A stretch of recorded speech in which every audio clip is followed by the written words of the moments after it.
आप सभी का स्वागत है महिमा इंस्टीट्यूट शिवपुरी में। हम आज एथिक्स की क्लास शुरू करने जा रहे हैं और एथिक्स में जो महत्वपूर्ण हमारे शब्द हैं यानी कि महत्वपूर्ण हमारे जो चैप्टर्स हैं उनके शब्दों के बारे में हम आज चर्चा करेंगे। हम उनके बारे में जानेंगे कि बेसिक इनका मतलब क्या होता है, इनका मीनिंग्स क्या निकलता है। तो चलिए शुरू करते हैं। आज सबसे पहले एथिक्स की बात करें तो एथिक्स का मतलब क्या होता है, इसको दो शब्दों से हम देख सकते हैं। इसको नीति शास्त्र भी कहा जाता है और इसको नैतिकता भी कहा जाता है। इन दोनों में ये अंतर है, सामान्यतः ये अंतर होता है। इसमें सभी सिद्धांत और नियम आ जाते हैं जो ये बताते हैं समाज के स्तर पर कि हमें क्या करना चाहिए, क्या नहीं करना चाहिए। जबकि नैतिकता का सामान्य अर्थ ये होता है कि हम लोग पर्सनल लेवल पर डिसाइड करते हैं कि क्या सही है क्या गलत है। सामाजिक स्तर पर जब हम सही की बात करते हैं, सामाजिक स्तर पर हम देखते हैं कि क्या सही है क्या गलत है, तो उसका अर्थ निकलता है नीति शास्त्र। और जब भी हम पर्सनल लेवल पर देखते हैं कि क्या सही है क्या गलत है, हम पर्सनली ये सोचते हैं कि हमारे अनुसार ये सही है ये गलत है, और सामाजिक स्तर के अनुसार चाहे वो गलत हो तो हम लोग इसको सही मानते हैं, तो वो कहलाती है नैतिकता। अर्थात इसमें ऑब्जेक्टिविटी होती है और इसमें सब्जेक्टिविटी होती है।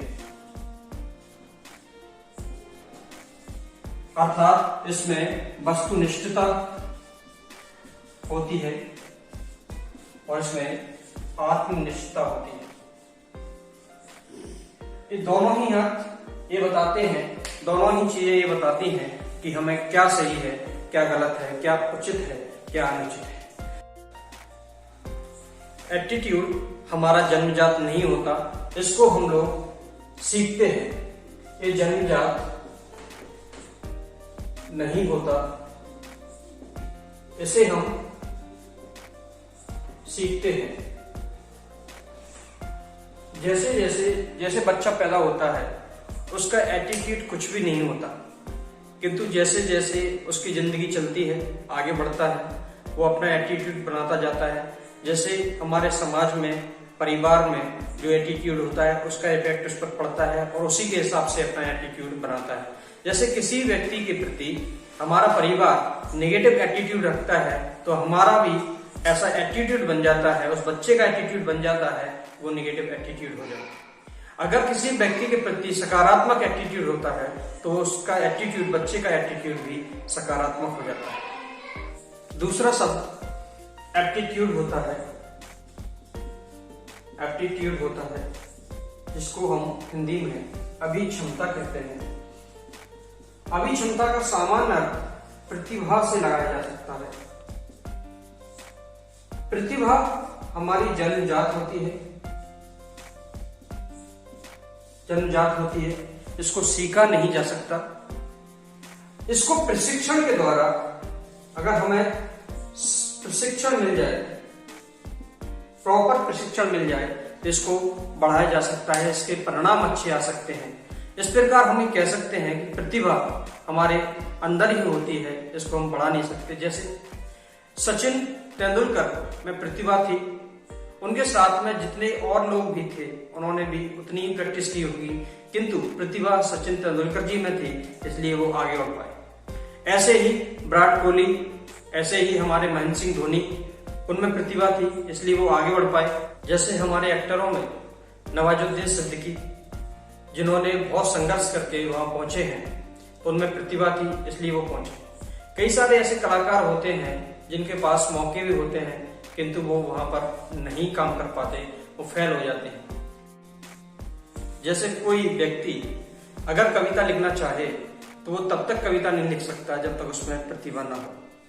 जैसे ही वो लिखने बैठेगा तो अच्छी कविता नहीं लिखी जा सकती, लेकिन कोई व्यक्ति ऐसा हो सकता है जिसमें प्रतिभा हो और वो कविता लिखे तो वो शानदार कविता लिख सकता है। इसका मतलब ये हुआ कि हम लोग प्रतिभा हमारी जन्म से पैदा होती है, हम अभ्यास से उसको नहीं सीख सकते। हाँ, प्रशिक्षण के द्वारा, उसको अभ्यास के द्वारा हम लोग थोड़ा सा बेहतर परिणाम में ला सकते हैं। तीसरा टॉपिक हमारा वैल्यू है, अर्थात मूल्य। मूल्य हमारे नैतिक आदर्श होते हैं। हमारे समाज में कई प्रकार के मूल्य प्रचलित हैं, जैसे एक पंक्चुअलिटी होती है। कोई व्यक्ति का ये मूल्य होता है कि वो समय पर ही कार्य करे। एक हमारे भारतीय दर्शन में, भारतीय समाज में सहिष्णुता एक बहुत महत्वपूर्ण वैल्यू है, महत्वपूर्ण मूल्य है। एक पंक्चुअलिटी है। एक ऑनेस्टी भी हमारा मूल्य है। ऑनेस्टी यानी कि ईमानदारी हमारा एक मूल्य होता है। एक रेस्पॉन्सिबिलिटी होता है। रेस्पॉन्सिबिलिटी